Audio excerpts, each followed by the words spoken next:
Hey guys, today we'll be doing my first figure review on the Beast of the Mesozoic Cryolophosaurus.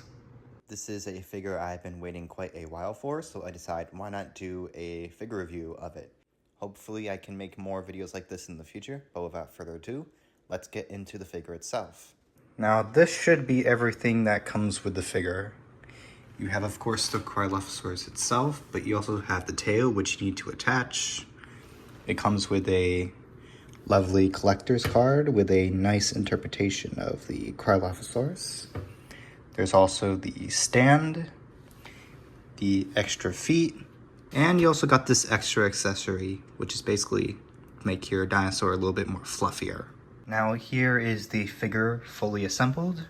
I put it in a standard pose so you can get a good look at it.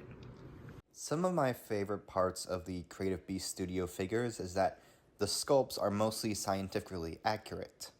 So the Cryolophosaurus figure you're looking at right now is based on the actual animal. So the proportions for the most part should be similar to what the animal actually looks like. I have noticed right here that for the articulation, the skin parts are leathery and quite smooth, but where the feathers are, they get a bit spikier, representing fuzz-like feathers. That's actually some pretty creative engineering right there. However, it is depicted with feathers, as we can see here. How deep feathers go in the dinosaur family tree is something I believe is still being discussed. Technically, it's not impossible that Cryolophosaurus had feathers, but at the time I'm making this video, I believe there is no fossil evidence for it. I believe the term pycnofibers or filaments would be more appropriate at the moment, but regardless, I think it looks pretty good on the figure itself. As for the paint, for the most part, it looks pretty good. I'm personally not the biggest fan of the pink, but I don't think it looks that bad. You get a nice shade of blue on the crest and head, with some orange on the very tips, which looks very nice. You have a white feather coat with some patterns of gray and black on it, which looks pretty good. One area which I'm not the biggest fan of the paintwork would be the tail. It kind of has like this rat tail thing going on, and the white on here almost doesn't really match well with the colors over here. I don't think the end of the tail looks terrible, but I just feel like it's probably the weakest aspect of the sculpt and painting. However, even the teeth are also nicely painted. Usually it isn't too often that you get a messy paint job on the teeth with these types of figures. It does happen though. Luckily my copy doesn't seem to have any messy looking teeth. For the most part they look really good.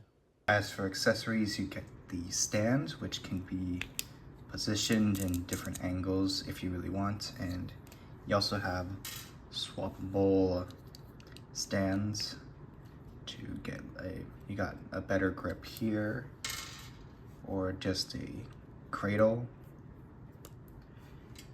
And there is also this piece if you want to extend either of those.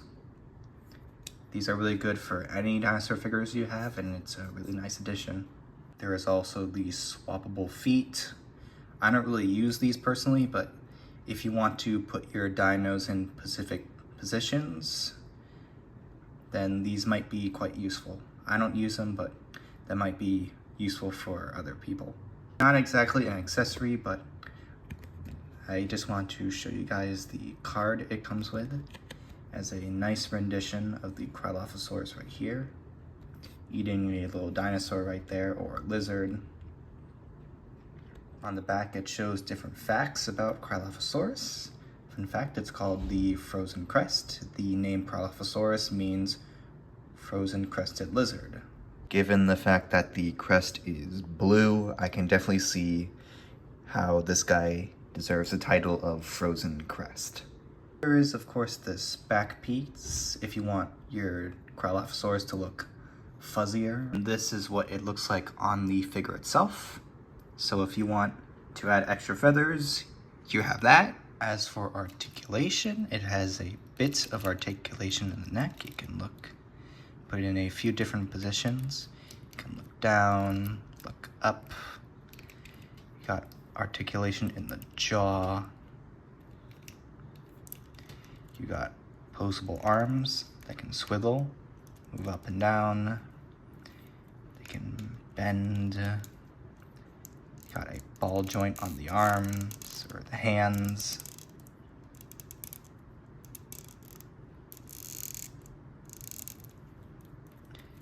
You have a back joint.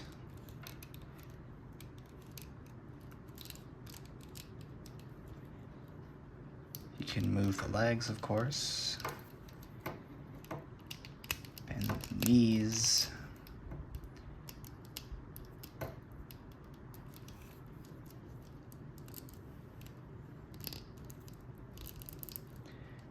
Yeah, mine is a bit stiff here. All right, give me a sec. Okay, hopefully I got this to work now. Whenever your figure gets stiff joints, it's recommended that you put it in warm water or heat it up with a blow dryer so you don't break it by accident. And that also goes for swapping removable pieces as well. You also have the tail. You have an extra segment right here. And the very end is a bendy wire. You can bend it in all sorts of different poses. I believe it's supposed to have an articulated tongue, but my copy is kind of stiff, and I'm a bit afraid to break this, so I'd rather not try to articulate the tongue. It doesn't have the best articulation ever, but realistically, I wouldn't really expect a whole lot of articulation on a dinosaur figure, so this is a some pretty decent articulation overall. So as for my final thoughts, I'd say it's a pretty solid dinosaur action figure. I feel like realistic dinosaurs and articulated action figures, and this is most definitely for you. If you want to get a figure of your own, you can get yours on the Creative Beast Studios website. And no, I am not sponsored. If you guys enjoyed the video, you can leave a like. If there's anything you want to share or point out, you can type it in the comments below. And other than that, have a good rest of your day.